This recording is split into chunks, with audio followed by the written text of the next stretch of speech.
Bismillahirrahmanirrahim. Assalamualaikum dan salam sejahtera. Selamat datang ke channel Cikgu Duan.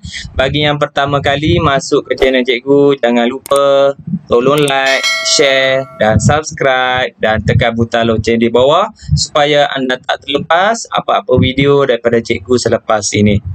Okey, untuk kali ini sambungan 4.2 kita teruskan last subtopik untuk bab 4, 4.3 aplikasi konsep kadar tindak balas.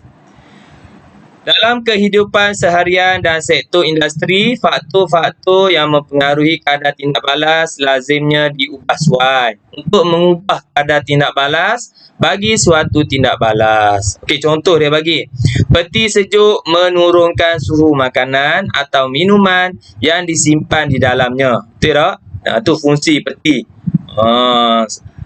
Setakat kita sedia maklum, kebanyakan rumah kalau makanan ke, kita nak sayur ke, dekat rumah kita simpan kat mana? Simpan dalam peti. Apa fungsi peti ni? Penting ke?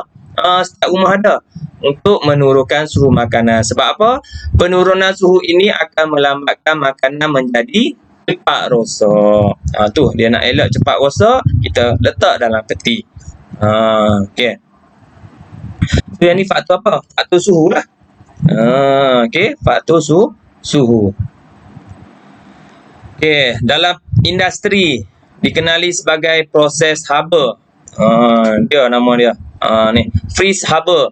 Dalam proses haba, campuran gas nitrogen N2 dan gas hidrogen H2 dalam nisbah isi padu 1 nisbah 3. Okey, pada suhu 450 hingga 550 darjah Celsius, tekanan 200 atm, dialirkan melalui serbuk ferrum yang berfungsi sebagai mangkin untuk menghasilkan amonia. So yang ni NH3 1 nisbah 3 kat sini, tolong ingat. Untuk buat biasanya amonia kita buat baja amonia. So banyak lagi lah. Okey, haba, tolong ingat amonia. So ni gambaran dia, rumusan macam mana untuk menghasilkan amonia, baja amonia tadi melalui proses haba. Apa? Gas nitrogen bercampur dengan gas hidrogen. Okey, lepas tu campuran gas nitrogen hidrogen dimanfaatkan tekanan 200 atm atmosfera. Tekan mampak gas. Lepas tu apa yang berlaku? Serbuk ferrum sebagai mangkin. Lepas tu suhu kita panaskan dia 450 hingga 550 darjah Celsius. So sejuk ke panas 400 ni? Mestilah panas. So kita pun kalau suhu badan kita 40 pun dah demam panas. Ni apatah lagi dengan 450. So tolong ingat, calon SPM tolong ingat ni figure nombor ni 450 hingga 550. Okey, lepas tu mangkin dia ferrum. Okey, lepas tu dialirkan ke kebuk penyejukan. Dah panas tadi, kita sejuk pula. So bila dia sejuk ni, gas amonia disejukkan menjadi cecair amonia. Last kali hasilnya cecair amonia terhasil. Gas nitrogen dan hidrogen yang tidak bertindak balas tadi, mungkin yang terlepas, dia akan patah balik kepada asal. Macam itulah kita dia. So kalau soalan SPM tahun ni dia tanya, okey, tulis persamaan proses haba, persamaan kimia. So yang ni lah persamaan kimia dia. Nitrogen N2 tambah 3H2 hidrogen menghasilkan amonia 2NH3. So yang ni tindak balas berbalik. Nak panah dia dua macam tu. Ni berbalik yang ni lah. Ni boleh menghasilkan ni balik. Okey. Yang kedua, dalam industri, dalam proses sentuh.